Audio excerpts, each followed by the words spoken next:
સરકારે બનાસકાંઠા જિલ્લાને બે ભાગમાં વહેંચ્યો। બનાસકાંઠા અને વાવ થરાદ। જ્યારથી આ વિભાજન સરકારે કર્યું છે ત્યાર છે જ પછી આનેલાને લઈને હોય કે દિયોદરને લઈને હોય, પણ બીજી બાજુ અલગ અલગ તાલુકાઓની માંગણી પણ ઉઠી રહી છે ને એની સાથે સાથે હવે એક નહીં પણ બીજા 3 જિલ્લાની રચના કરવા માટેની માંગ ઉઠી છે। આખરે ક્યાંથી માંગ ઉઠી છે, શા માટે નવા જિલ્લાની રચનાની માંગ બળવત્તર થઈ રહી છે અને કયા મોટા માથા મોટા ચહેરા લોકોની વચ્ચે એ જાણીતા ચહેરા આ માંગ કરી રહ્યા છે, એ જોશો તો નવાઈ પામશો।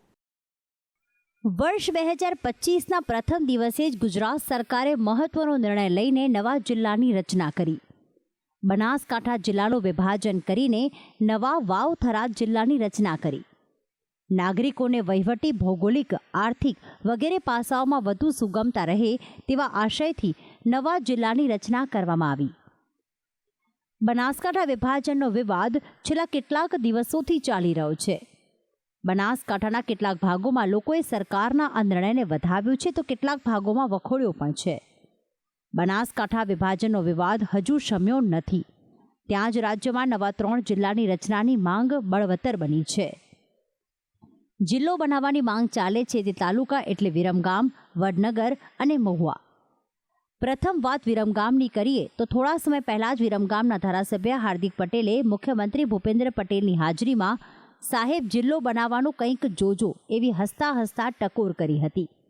તો ધારાસભ્ય હાર્દિક પટેલે જ નળકાંઠા વિસ્તારમાં ભૂમિપૂજન અને લોકાર્પણ સમયે પણ વિરમગામને જિલ્લો બનાવાશે તેવું ભારપૂર્વક કહ્યું હતું।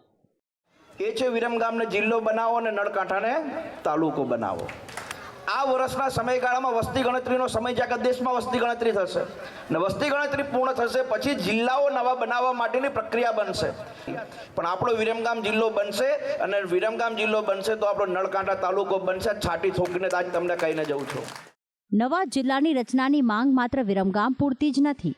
વડાપ્રધાન નરેન્દ્ર મોદીના માદરે વતન અને પ્રાચીન નગરની ગણના થાય છે તેવા વડનગરને પણ નવો જિલ્લો બનાવવાની માંગ ઉઠી છે।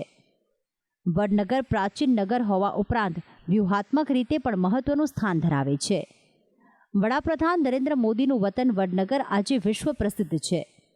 મહેસાણા અને ગાંધીનગરના કેટલાક ભાગને જોડીને વડનગર નવો જિલ્લો બની શકે છે।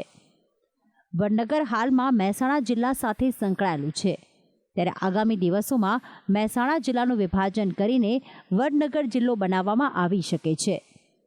વડનગર જિલ્લો બનતા જ તેમાં 4 થી 5 તાલુકાનો સમાવેશ થઈ શકે છે। તેના માટે સરકાર દ્વારા મહેસાણામાં હાલમાં 9 તાલુકામાંથી 4 કે 5 તાલુકાનું વિભાજન કરીને વડનગર જિલ્લો બનાવી શકે છે। વડનગર જિલ્લો બનાવાય તો તેમાં વડનગર ઉપરાંત ખેરાલુ, વિજાપુર, સતલાસણા અને ઊંઝાનો સમાવેશ કરી શકે તેવી શક્યતા દર્શાવાઈ રહી છે। તો બનાસકાંઠામાંથી વડગામનો પણ સમાવેશ થઈ શકે છે, જો કે વડગામનો સમાવેશ કરવાની ચર્ચાને લઈને વિવાદ પણ વકર્યો છે। વડગામના ધારાસભ્ય જિગ્નેશ મેવાણીએ ચીમકી આપી છે કે વડગામને વડનગરમાં ભેળવવામાં આવશે તો જન આંદોલન માટે સરકાર તૈયાર રહે। વિરમગામ અને વડગામ સાથે રહીને હવે મહુવાને પણ જિલ્લા મથક બનાવવાની માંગ ઉઠી રહી છે। ભાવનગર જિલ્લાનો મહુવા તાલુકો બંદરીય શહેર છે અને ખાસ તો મહુવા નજીકના તલગાજડા ગામને લીધે મહુવા પ્રખ્યાત બન્યું છે। તલગાજડા ગામ એ પ્રખ્યાત કથાકાર મોરારી બાપુનું વતન છે અને મહુવાને જિલ્લા મથક બનાવવાની માંગ ત્યારે બળવત્તર બની જ્યારે ખુદ મોરારી બાપુએ આ મહુવાને જિલ્લો બનાવવા માંગ કરી। મોરારી બાપુએ હાલમાં જ એક તલગાજડા ગામે યોજાયેલ શિક્ષક એવોર્ડ પ્રસંગે પોતાના વક્તવ્યમાં ધારાસભ્ય શિવાબાઈ ગોહિલ અને સરકારને મહુવાને જિલ્લો બનાવવાની ટકોર કરી હતી। મોરારી બાપુએ કહ્યું હતું કે ભાવનગર જિલ્લાનો સૌથી મોટો અને વિકસિત તાલુકો મહુવા છે। મહત્વનું છે કે મહુવાને જિલ્લો બનાવવા અગાઉ પણ ઘણા આંદોલન થયા છે। ગુજરાતની સ્થાપના સમયે રાજ્યમાં 17 જિલ્લાઓ હતા, જે હવે વર્ષ 2025માં ડબલ એટલે કે 34 થઈ ગયા છે। વિવિધ સરકારોએ રાજકીય અને સામાજિક દ્રષ્ટિએ જિલ્લા વિભાજન કર્યા છે। રાજ્યમાં જિલ્લાઓનું વિભાજન સૌપ્રથમ 1964માં અમદાવાદ અને મહેસાણામાંથી ગાંધીનગર જિલ્લાની રચના કરાઈ।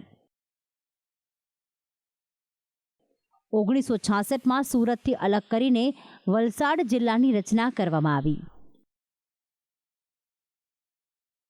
1997માં મુખ્યમંત્રી શંકરસિંહ વાઘેલાએ 5 નવા જિલ્લાઓ બનાવ્યા હતા, જેમાં આણંદ, દાહોદ, નર્મદા, નવસારી અને પોરબંદર જિલ્લાની રચના કરાઈ. 2000માં બનાસકાંઠા અને મહેસાણાના ભાગોમાંથી પાટણ નવો જિલ્લો બન્યો. 2007માં તાપીને સુરતમાંથી અલગ કરીને 26મો જિલ્લો બનાવવામાં આવ્યો હતો. 2013માં તત્કાલીન મુખ્યમંત્રી નરેન્દ્ર મોદીએ એક સાથે 7 નવા જિલ્લા બનાવ્યા હતા. અરવલ્લી, બોટાદ, છોટા ઉદેપુર, દેવભૂમિ દ્વારકા, મહીસાગર, મોરબી, ગીર સોમનાથ બનાવ્યા. ગુજરાત સરકારે બનાસકાંઠાને વિભાજિત કરીને વાવ-થરાદ નવો જિલ્લો બનાવ્યો છે, પરંતુ સરકારે વિચારણા 3 નવા જિલ્લાની કરી હતી, જે પૈકી એકનો અમલ કર્યો છે અને બાકીના 2 જિલ્લા અમદાવાદમાંથી વિરમગામ તેમજ મહેસાણા ગાંધીનગરમાંથી વડનગર જિલ્લો હવે પછી જાહેર થાય તેવી સંભાવના છે. સ્પેશિયલ રિપોર્ટ, સંદેશ ન્યૂઝ.